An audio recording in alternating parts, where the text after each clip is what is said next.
Ќе ја прочитаме целата 5 глава од Евангелието според Матеј. Да го чуеме Божјото Слово кое е авторитетивно и е вдахновено од самиот Бог. И да внимаваме на секој збор, зашто од него извира животот. Кога виде многу народ, се искачи на гората и откако седна, му пристапија неговите ученици. И кога ја отвори својата уста, ги поучуваше велејќи: Блажени се бедните по дух, зашто е нивно царството небесно. Блажени се оние кои тагуваат, зашто тие ќе бидат утешени. Блажени се кротките, зашто тие ќе ја наследат земјата. Блажени се кои гладуваат и жедуваат за правда, зашто тие ќе се наситат. Блажени се милостивите, зашто тие ќе бидат помилувани. Блажени се чистите во срце, зашто тие ќе го видат Бога. Блажени се миротворците, зашто тие ќе бидат наречени синови Божи. Блажени се оние кои се гонети заради правда, зашто е нивно царството небесно. Блажени сте кога ќе ве навредуваат и гонат и говорат лажно против вас, секакви лоши зборови заради мене. Радувајте се и веселете се, зашто голема е вашата награда на небесата. Зашто така ги гонеа пророците кои беа пред вас. Вие сте солта на земјата. Но ако солта стане блуткава, со што ќе се осоли? Веќе нема сила за ништо, освен да биде фрлена надвор и луѓето да ја изгазат. Вие сте светлината на светот. Град кој лежи на рид не може да се скрие, ниту се пали светило за да се стави под житно мерило, туку на светилник им свети на сите кои се во куќата. Така нека свети вашата светлина пред луѓето, за да ги видат вашите добри дела и да го прослават вашиот татко кој е во небесата. Не мислете дека дојдов да ги поништам законот и пророците. Не дојдов да ги поништам, туку да ги исполнам. Зашто вистина ви велам, додека не поминат небото и земјата, ниту не и малата буква, ни цртичка не ќе ја снеме од законот, додека не се збидне се. И така кој ќе наруши една од овие најмали заповеди, и така ги научи луѓето, ќе биде наречен најмал во Царството Небесно, а кој ги држи и поучува, ќе биде наречен голем во Царството Небесно. Зашто ви велам, ако вашата праведност не ја надмине праведноста на книжниците и фарисеите, нема да влезете во Царството Небесно. Сте чуле дека им беше речено на старите: не убивај, а кој ќе убие ќе биде виновен пред судот. А јас ви велам дека секој кој се гневи на брата си без причина, ќе биде виновен пред судот. А кој ќе му рече на брата си празноглавец, ќе биде виновен пред Синедрионот. А кој ќе го нарече безумник, ќе биде виновен за во огнениот пекол. И така, ако принесуваш свој дар на олтарот и си спомниш таму дека братот има нешто против тебе, остави го таму својот дар пред олтарот и оди првин помири се со брата си, па тогаш дојди и принеси го својот дар. Покажи бргу добра волја кон твојот противник, додека си уште со него на пат, за да не те предаде противникот на судијата, а судијата на служителот, па да те фрлат во темница. Вистина ти велам, нема да излезеш од таму додека не го исплатиш и последниот кодрант. Сте чуле дека им било речено на старите: не прави прелюба, а јас ви велам дека секој кој гледа на жена со желба, веќе извршил прелюба со неа во своето срце.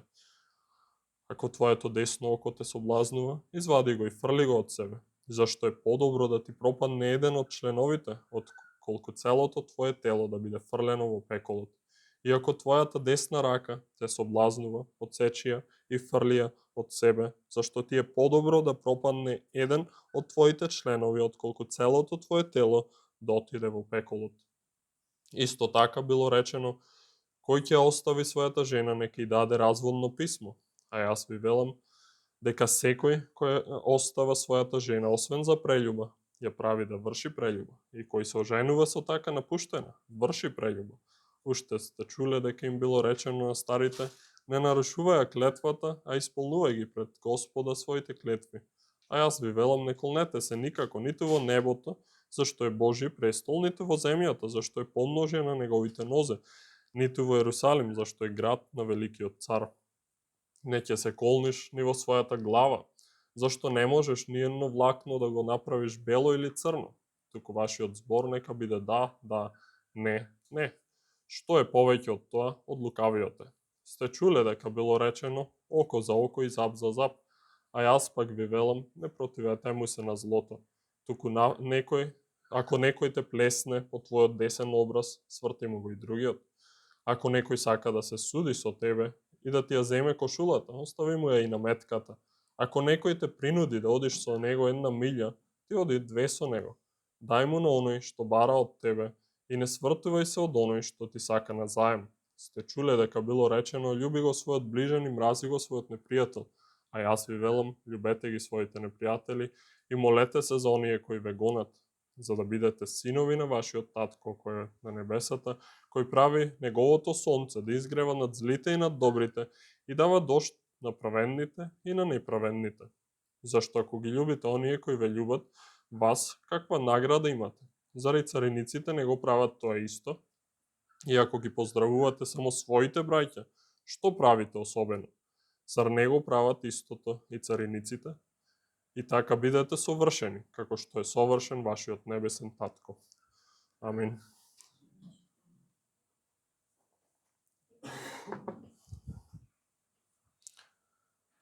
Денес со Божја помош ќе ги насочиме нашите мисли кон почетокот на оваа глава, кон блаженствата, познатите блаженства, кои што Исус Христос ги проповеда. И ова, како што гледаме, е беседата на гората или проповедта на гората, каде што Христос се верува за прв пат зборувал на множество, на народ пред него и поучувал. И ова е поуката, првата поука на Исус Христос. И затоа е битно и за нас да согледаме што Христос, кога беше на земјата, прв пат ги поучувал луѓето. И најпрво што излезе од неговата уста беа тие блаженства.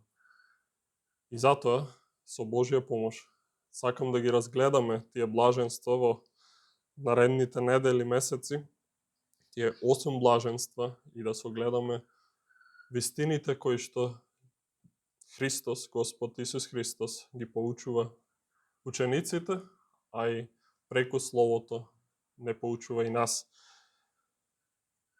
И гледаме најпрво во првите 2 стиха дека Исус Христос е желен да ги поучува луѓето. Има желба народот. Кога виде многу народ, седна, се искачи на гората и откако седна, почна да поучува. Ја отвори својата уста и поучуваше. И тоа е желбата на Христос. Народот да биде поучен, да биде изграден во неговото слово. И посебно во ова негово време, кога фарисеите биле учителите на народот и фарисеите ги заблудувале луѓето, израелците, со своји учења, не со Божи. Тогаш ја гледа потребата Христос да ги поучува, да ги поправи тие нешта и својата цел тука на земјата, својата мисија да ја започне на тој начин. Става поголем нагласок на поучувањето, отколку на чудесата и знаците кои што ги прави. Зошто? Бидејќи така се поучува еден човек и така расте. И затоа и во црквата, ако сте забележале кај нас, тоа се става најголем нагласок на поучувањето или на проповедањето, како што велиме ние. Бидејќи преку проповедта Христос е оној кој што ни зборува и денес. Служителот, оној кој што проповеда, е само инструмент, канал преку кој што Христос зборува. И така треба да го гледаме проповедањето, така треба да го разбираме, да не мислиме, доаѓаме на час каде што имаме некој учител и ни предава нешто.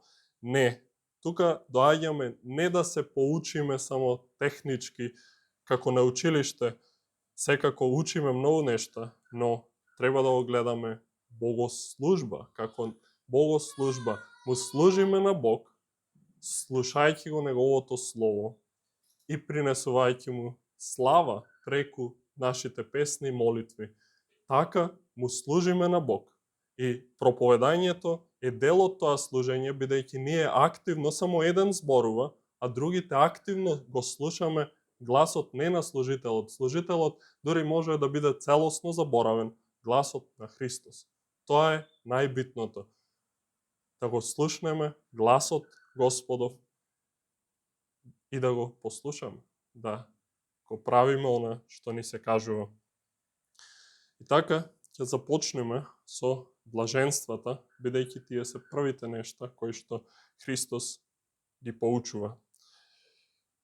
И овие блаженства, како што гледате, се 8 блаженства кои што ги изрекува Христос и се на некој начин и заповеди, но заповеди од тип на охрабрување во радост. Блаженството, што е блаженство или благословеност? Радост. Блаженството, блажен човек е радосен човек. И сега ние го имаме разводнето тој термин радосен и може да значи што сакаме да значи, но не е тоа блаженството. Блажен човек е целосно радосен човек кој што се радува на добрите нешта заради Бог. Заради единственото добро и апсолутното добро. Тоа е радоста. Радоста не се состои од нештата кои што ние мислиме дека ни носат радост, туку библиски радоста или блаженството е радост неминовно какви се околностите, радост во стабилноста Божја и во добрината Божја, во сите нешта кои што Бог ги има. Тоа е радоста. Радоста на христијанинот е различна од радоста на светот и на световниот. И тоа ни се покажува баш во овие 8 блаженства. Денеска ќе го разгледаме првото блаженство, но гледајќи ги сите блаженства, бедните по дух, тие се блажени. Блажени се оние кои тагуваат. Контрадикторност, зарем не? Блажени се кротките. Блажени се миротворците, блажени се гонетите. Блажени се оние кои што страдаат. Блажени се оние кои гладуваат и жедуваат. Каква радост е тоа? Светот на сите овие нешта, кога би ги слушнал, би се запрепастил. Што зборува Христос? Што зборува овој човек? Каква е таа радост? Да тагуваш, а да се радуваш. Да бидеш блажен, а воедно да бидеш прогонет. Да бидеш радосен, а воедно да гладуваш и да жедуваш. Да бидеш благословен, радосен, кога си беден, сиромашен. Каква е таа радост? Светот не го поима ова, не може да го разбере. Светот ужива во радост која е привремена. Сака задоволство, дори и денес инстант задоволство, веднаш. Сакам се и сакам одма. Тоа е и позната фраза на една позната нова современа македонска песна. Сакам се и сакам одма. Тоа е нештото кое што денешниот човек го сака. Сакам се и сакам одма. Но во тоа се, да не се прелажеме, е исфрлен Бог. Сакам се што ме задоволува мене, се што може мене да ми донесе некоја привидна радост и го сакам одма. И тоа е најчесто парите, богатството, нели? Тука е доброто друштво, фамилија, и дури не се размислува за фамилија, но можеби и тоа е радоста, фамилијата, задоволството, телесното задоволство, и тука спаѓа и храната, но и сексуалните страсти и похоти. Тоа се нештата кои што денешниот човек ги сака и ги смета за радост. Радосен сум кога ги имам тие нешта. Радосен сум кога можам да бидам задоволен во тие нешта. Но тоа е вистината, дека сите тие нешта што ги набројав се минливи, се пропадливи, нешта кои што доаѓаат и си одат. Нешта кои што денес ги имаме, утре не. Не се вечни, не се постојани. А секој човек, реалноста е таа, секој човек трага по блаженство, трага по радост. И многу често, и тоа е филозофијата, хедонизам, радоста да биде целта, тоа да биде целта на нашето постоење. Но христијанинот не треба да биде таков. И овие блаженства, 8 блаженства, го покажуваат карактерот или ги покажуваат особините на христијанинот. Дека христијанинот не припаѓа на овој свет, христијанинот припаѓа на идниот свет, на друг, на многу подобар свет, каде што блаженството е во нешта кои што овој свет ги презира. Овој свет не само што ги презира, и ги целосно отфрла и им се смее на тие нешта. Но Христос ни покажува дека особините кои што треба да ги имаме, ни носат радост, ни носат блаженство. И сега, ние како христијани не сме луѓе кои што ќе сакаме да ги имаме тие особини заради радоста, заради блаженството кое што го носат. Не. Туку ги имаме тие особини заради желбата да бидеме во заедништво со Бог. Тоа е нашата главна цел, тој да биде прославен. И ние во него да уживаме, и тој ни ги дава тие блаженства, тој ни ја дава полнотата на радоста. Полнотата на радоста е во неговото присуство во 16-тиот псалм. Тоа ни се кажува, полнотата на радоста. Не ја бараме ние како главна цел, не ја бараме ни како цел, тоа доаѓа поради што го бараме самиот Бог. Самиот Бог е нашата цел. Ние него го бараме и овие блаженства тоа многу добро го покажуваат. И најпрво Христос започнува со основата. Не се случајно подредени на овој начин блаженствата, туку има некој логичен след. И започнува со бедните по дух. Тие се блажени. Блажени се бедните по дух. Бедните, што подразбираме по бедните? Сиромашните. Сиромашните по дух. Тие се блажени. Искажува блаженство, искажува благослов над оние кои што се бедни по дух. И мора да разбереме кои се тие бедни по дух. Да не си мислиме само да го прифатиме, сиромашните. Сиромашните се блажените. Не, сами по себе тие не се блажените. Не се оние кои што се сиромашни, немаат материјални добра, оние кои што тука Христос ги нарекува блажени. Не се сиромашните сами по себе.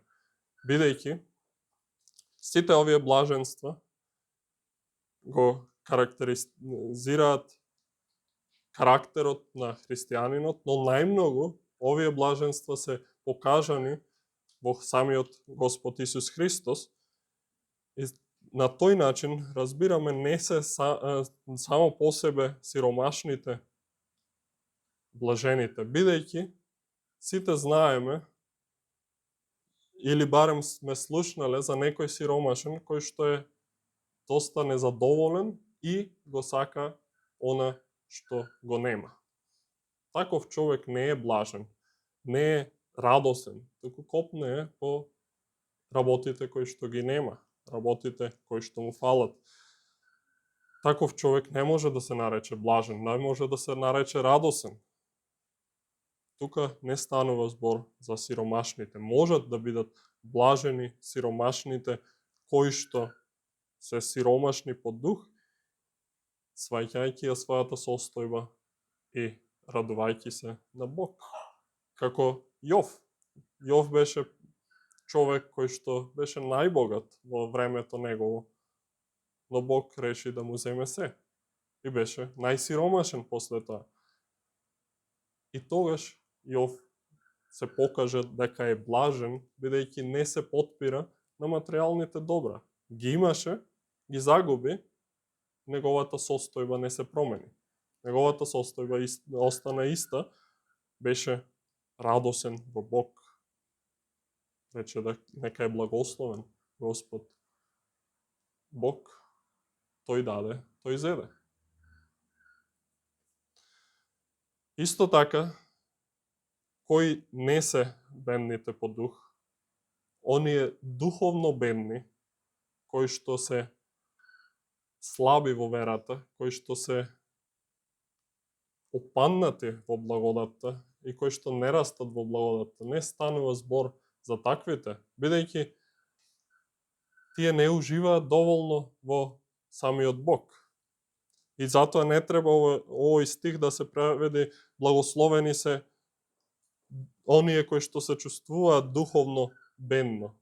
Не станува збор за таквите луѓе. Станува збор за други луѓе за кои што ќе кажеме, но не станува збор за оние кои што духовно ослабнале и не се близу до Бог.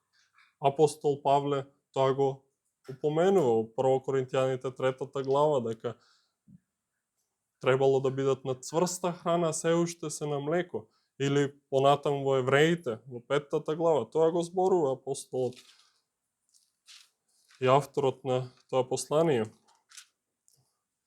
Вели, за ова имаме да зборуваме многу, што е тешко да се протолкува, зашто станавте мрзливи за слушање. Имено, според времето требаше да бидете учители, меѓутоа вам ви е пак потребно да ве учи некој на основните начала на Божите пророчки зборови и станавте такви што ви е потребно млеко, а не тврда храна. Зашто секој кој се храни со млеко не е искусен во словото на правдата, зашто е младенец. А тврдата храна е за полнолетните кои преку навика ги извежбале сетилата да разликуваат добро и зло. Не треба да бидеме задоволни во некоја духовна апатија и да си велиме благословени сме ние. Благословени сме и радосни, бидејќи сме духовно бедни, сиромашни, немаме растеж, немаме цврстина и не ги разбираме нештата. Не треба да се гордееме во неразбирањето на подлабоките нешта кои што ги има Библијата. Не треба. Тоа не треба да биде нашата гордост. Напротив, треба да се понизуваме, уште повеќе да сваќаме дека сме бедни духовно и не сме блажени поради тоа. И треба да бараме да растеме, да не останеме на млеко, да не останеме на основните начала, дури и тие да не ги разбираме. Не, напротив, треба да растеме, за да созреваме и да бидеме искусни во словото на правдата. Исто така, не се бедните по дух оние кои не се многу способни, не се многу надарени во одредени вештини. Не се тие бедни по дух, не се оние кои што Бог не им дал способност, не знам, за музика, за одредени вештини. Не зборува за таквите бедни по дух. И исто така не се однесува на лажната понизност. Не се однесува бедни по дух на оние кои што со својот речник звучат бедно, звучат сиромашно, како ништо да не се, бидејќи самиот Христос, како што кажав, е сликата на овие блаженства. Тој беше свесен за своите способности. И никогаш во сите евангелија да ги читате, нема да најдете како самиот Христос зборува како да не знае за своите способности и да ги негира своите способности. Не, тој е Богочовекот и тој е семојкниот. и е свесен за нештото, а не го негира нештото, па од таа лажна понизност, не го знам тоа, на тој начин, или јас сум најмалиот во црквата. Ние така самите за себе кога зборуваме, не е тоа блаженството кое што Христос го изговара тука. Не се оние блажени по дух, таквите кои што сами за себе се зборуваат дека се понизни, бидејќи тука се крие многу голема гордост. Но кои се тогаш? Кои се оние кои што се бедни по дух? Тие се оние кои сваќаат дека за вечниот живот, за животот со Бог и заедништвото со Него се целосно бедни. Немаат ништо во своите раце што да му принесат на Бог. Немаат способност во себе си за помирување со Бог и не можат сами да достигнат до Царството Небесно. Тие се бедните по дух. Оние кои што се соголуваат себе си, сваќаат дека ништо немам во себе. Ништо не ми ползува. И тоа го гледаме во Павле. Павле се фали на некој начин, за да го одбрани своето апостолство пред коринтијаните, се фали дека еден од најучените, по законот најчист, фарисеј од фарисеите, сето тоа, но вели на друго место дека сето тоа го засметол за ѓубре, за смет. Зошто? Бидејќи тоа не ползува ништо. Тој не се прави дека тоа го немал. Не е лажно понизен, но е вистински беден по дух. Сваќа дека сам по себе не го достигнал спасението, не го достигнал Бог, туку сватил дека тој не може ништо да му принесе во своите раце на Бог. Ништо. И тука е прашањето за нас денес. Како се гледаме себе си? Дали мислиме дека со нашите добри дела, дали мислиме дека со нашите зборови и животи можеме да достигнеме до Бог? Дали мислиме дека ако ние го распродадеме целото богатство и отидеме на пуст остров и живееме таму сами, дали мислиме дека така го достигнеме Божиото царство? Зашто има мнозина што мислат така и затоа е погрешен тој пристап на монаштвото. На некој начин, не на секој, нема да кажам на секој, но на некој начин тие луѓе мислат дека можат да достигнат поголемо блаженство, поголема радост во Бог, ако тие продадат се, го остават своето семејство, ги остават своите пријатели и се осиромашат доброволно за да наследат вечен живот, за да живеат побожно. Не сме повикани на тоа. Сме повикани да бидеме бедни по дух, разбирајќи дека ние сами по себе немаме ништо и ништо не ни ползува на овој свет, ако ја немаме благодатта Божја. Сиромашни сме на начин кој што ја немаме моќта да го достигнеме совршенството за кое што Господ Исус Христос тука зборува, да бидеме совршени како што е совршен нашиот Татко Небесен. Не можеме да го постигнеме тоа. Тоа е оној кој што е беден по дух. И дали гледате тука дека овде не станува збор за луѓе кои што се надвор од Христос. Не можат тие да бидат бедни по дух. По светот се промовира самоодржливост, самоволие, се промовира сигурност во себе си и доверба во себе си. Но Христос тука кажува нешто сосема спротивно. Не, блажени се бедните по дух, оние кои што разбираат дека не се ништо пред Бог, дека немаат ништо и не можат ништо. Сосема различно.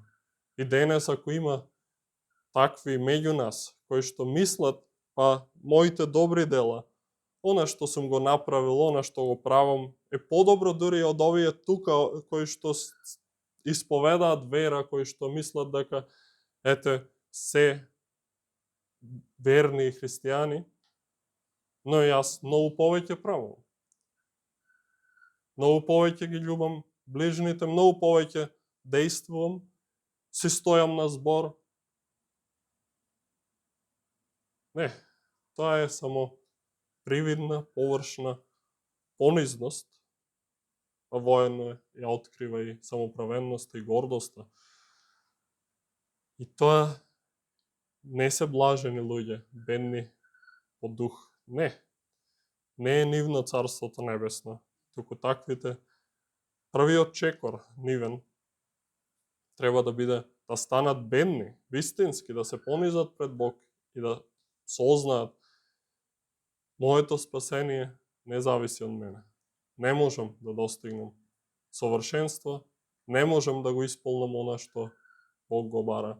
Ми треба праведноста Христова. Ми треба самиот Бог да ме избави од смртта во која што се наоѓам. И тогаш можат да растат и да имаат удел во Христос и да растат повеќе во својата беда и зависност од Бог. Да видиме и некои примери на бедни луѓе, бедни по дух и како тоа се одразува. Сте чуле за Гедеон, за израелскиот судија, како Бог моќно го употреби за спасување на израелците во нивната беда. Но кога го повикува Господ него, за да му служи, Гедеон покажува дух кој што е беден. Се покажува себе си дека се смета за ништожен, за немоќен, за слаб. И вели во 6 глава на Судии, 15 стих: но Господару му одговори Гедеон: како ќе го избавам Израел?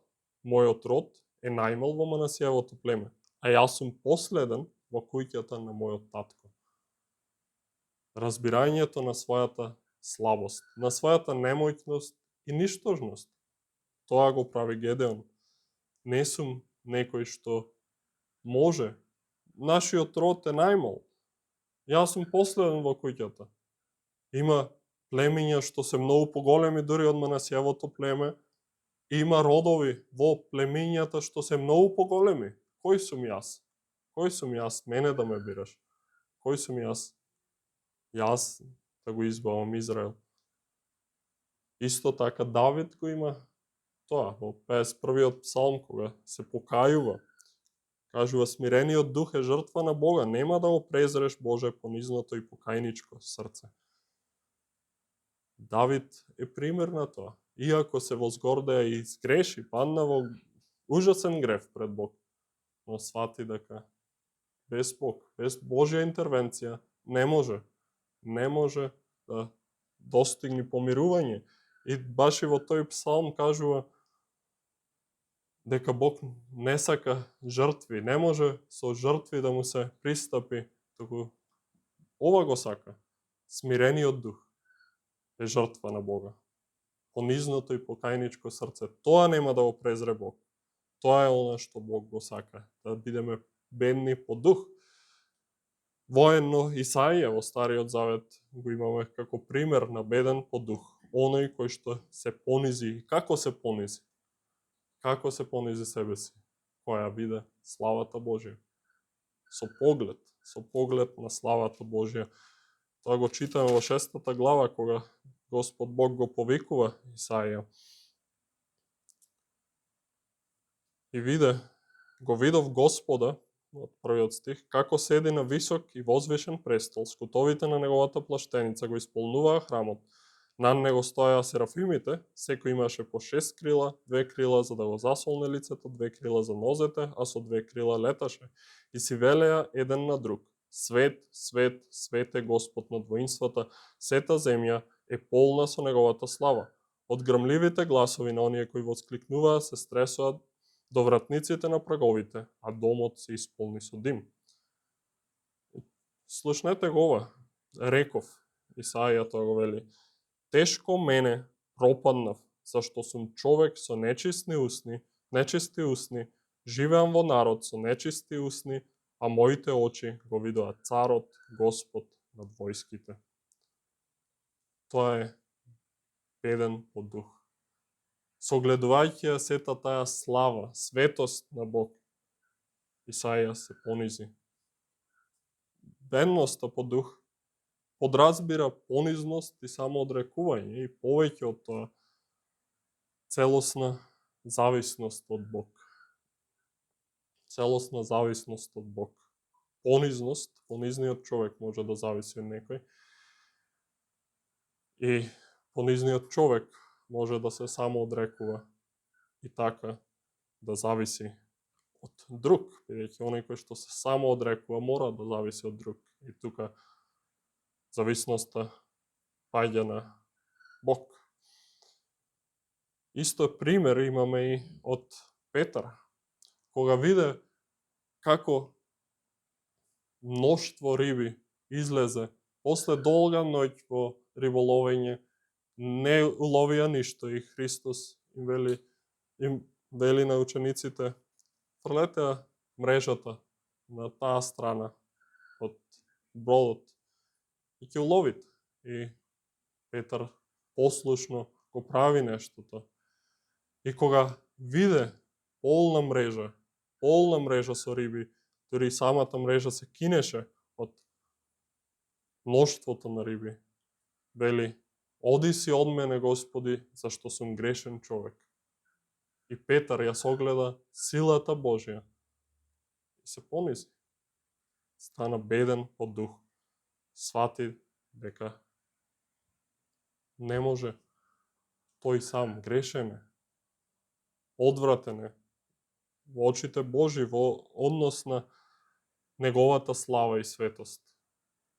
Тука е нашето прашање: дали ние сме се понизиле така? Дали ние сме сватиле дека сме бедни по дух? Дали ние сме такви и сме го согледале Бог во неговата слава и сме кажале: тешко мене, зашто сум човек со нечисти усни и живеам во народ со нечисти усни, а сме го виделе Бога. Исто така, како што реков, Исус Христос е најголемиот пример за некој кој што е беден по дух. Исус Христос како врховен пример за нас. Врховен пример на овие блаженства. Тој беше беден по дух. На кој начин? Тој беше во својата слава од почетокот и вечно постои. Нема почеток, нема крај во него. Тој е еден од троицата, еден од лицата на Бог. На тој начин тој своеволно, доброволно одлучи да земе тело на човек. Се понизи на тој начин. Стана беден по дух, ги истрпуваше сите нешта во својот живот. Дури стана и сиромашен, од сета слава, богатство што ја имаше, стана сиромашен. Немаше каде главата да си ја потпре. Немаше легло за него. Стана целосно беден. Зошто? За нас. За да ни секако како пример да ни послужи на воено и да ја изврши најголемата цел, да го спаси својот народ од гревовите. Тоа го направи бидејќи тој беше беден по дух. А воедно, како што кажав, бедните по дух се оние кои што зависат од Бог. И во неговата служба, во сите евангелија, можеме јасно да гледаме како Христос постојано зависи од Бог Отецот. Нема момент кога не зависи, дори самиот кажува дека се што правам јас, го прави Отецот. Не јас самиот. Отецот ги врши делата, кои што ги гледате. Но што друго видовме во неговиот живот? Во неговиот живот гледаме постојана зависност од Бог во молитва. Молитвата е низ целиот негов живот. Поминува големо, многу време во молитва, се моли за сите нешта и така зависи од Отецот, дори кога оди на крстот, пред да биде осуден, што прави? Се моли. Има заедништво со Бог. Тоа се бедните по дух. Тоа се смирените луѓе. Зависат од Бог, бидејќи сваќаат дека без Бог на овој свет не можеме ништо. И не остава само да го каже тоа, блажени се бедните по дух, току продолжува. Зашто? Бидејќи нивно е Царството Небесно. Дава и причина зашто се блажени. Нивно е Царството Небесно.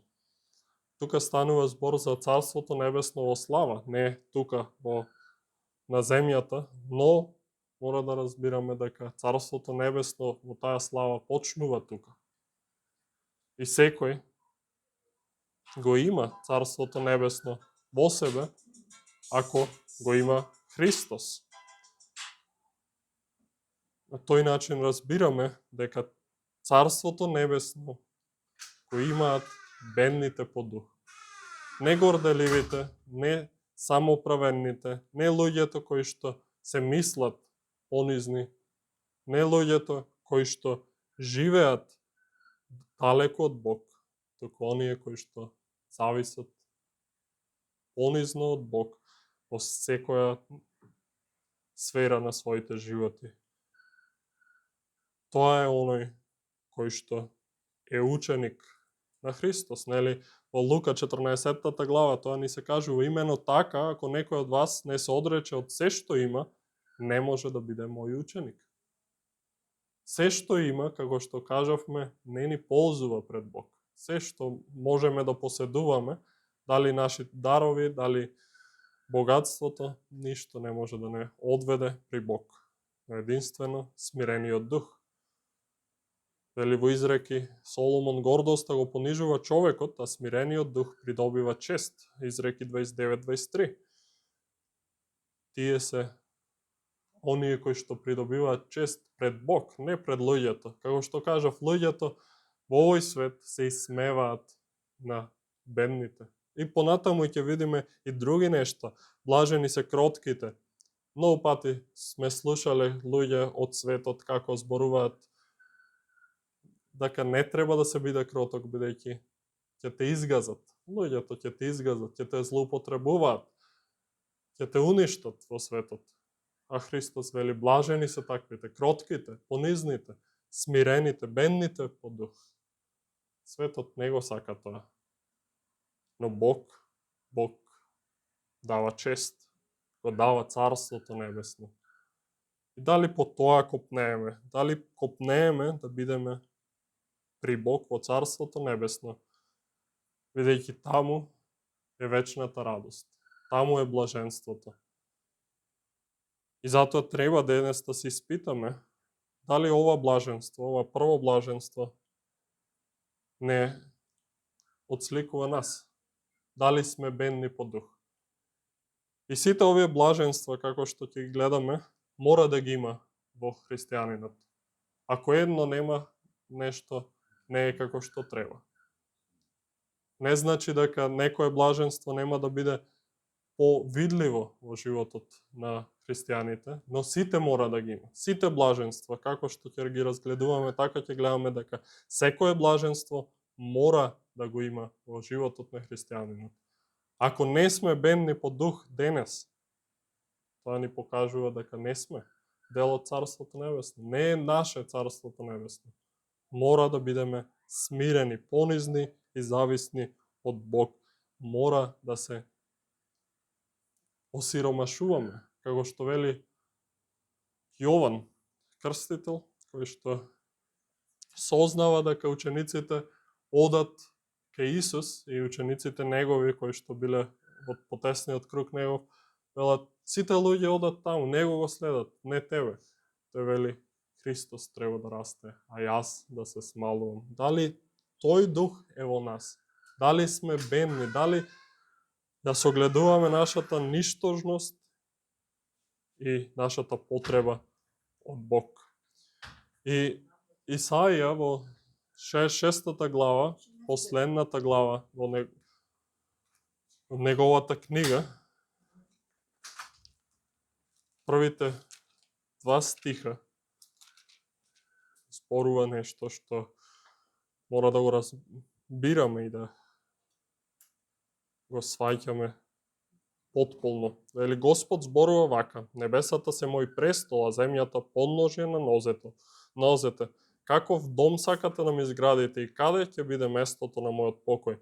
Па мојата рака го направи сето тоа, и така сето тоа и настана, објавува Господ. Но кон овој јас ќе погледнам, кон бедниот и кон човек со поразен дух, кој трепери пред моето слово. Кон кого Бог ќе погледне?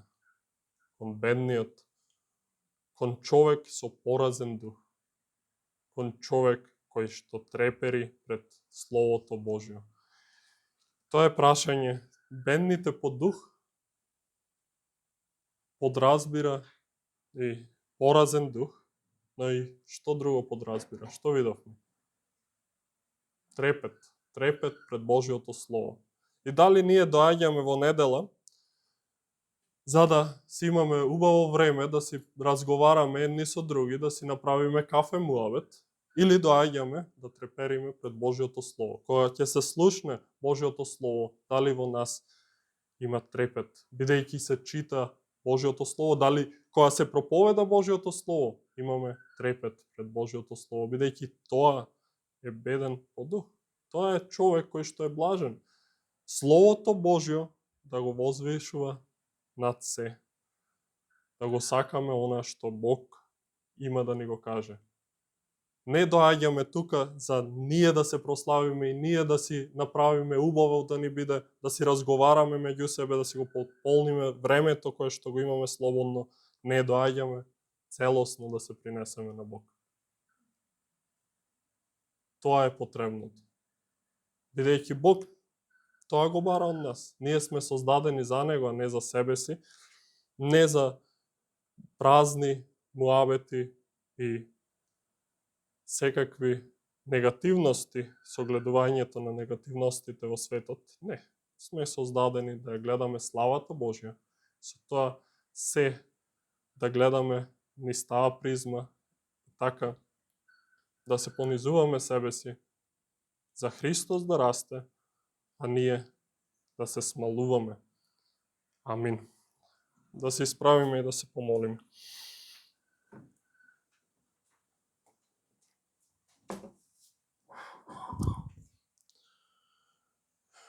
Господи Боже, Татко наш небесен, слава, чест и величие на Твоето свето име, Ти благодариме и Те славиме за овој ден, за оваа можност и покрај топлото време, покрај сите околности околу нас, да можеме да прибегнеме при Тебе и да имаме заедништво со Тебе. Ти благодариме што ни зборуваш преку Твоето Слово, ни кажуваш кои се блажени, ни кажуваш како добиваме радост во Тебе и како оние кои што се смирени, бедни по дух, се од Царството Небесно. И Ти благодариме, Господи, и Те молиме да и секој еден од нас да биде таков.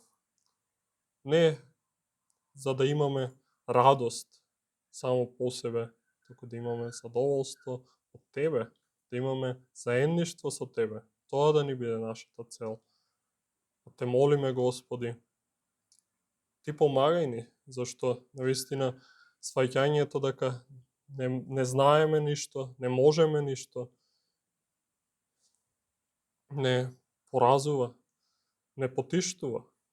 И затоа се молиме, ти подигни го нашиот дух и обнови не, подкрепи не и дај ни радост, вистинска радост во Тебе.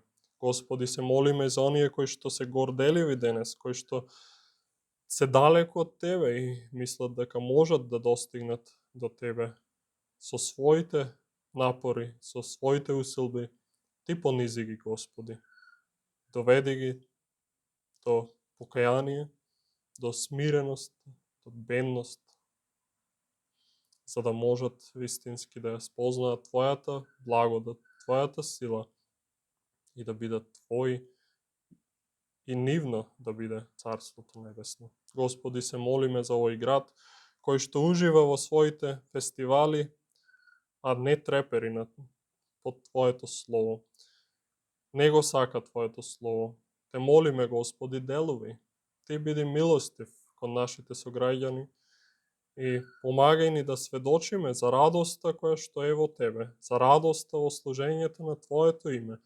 Не радоста која што ја нуди светот, но таа вечна радост, полната радост која што Ти, само Ти ја даваш. Помогни ни, Господи, и употреби не, и понизи не, и смири не, да не се возгордеваме, да не си мислиме дека можеме сами, туку употребувај не со Твојата сила и преку Твојата помош. Прости ни, Господи, за сите наши гревови, очистувај не од секоја неправда и прими се овој ден како благодарна жртва за Твоја слава. Во името Христово се молиме. Амин.